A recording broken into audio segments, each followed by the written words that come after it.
বিসমিল্লাহ, আল্লাহু আকবার। কুরবানির দোয়া।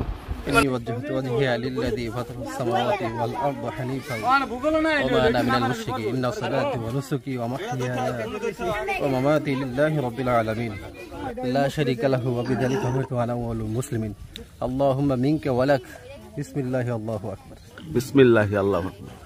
জবাই করার সময় যারা কুরবানি দিচ্ছে তাদের নাম উল্লেখ করার দরকার নাই। তো আল্লাহ পাক দেখতেছে দেখে দিতেছে। হ্যাঁ হ্যাঁ হ্যাঁ, মাকসাদ ওটা না যে অমুকের নাম ধরে ধরে বলতে হবে। কুরবানি জবাই করার পরেও একটি দোয়া আছে, জোরে বললেন। اللهم تقبل مني كما تقبلت من حبيبك محمد وخليلك إبراهيم عليه الصلاة والسلام সুবহানাল্লাহ, সুবহান।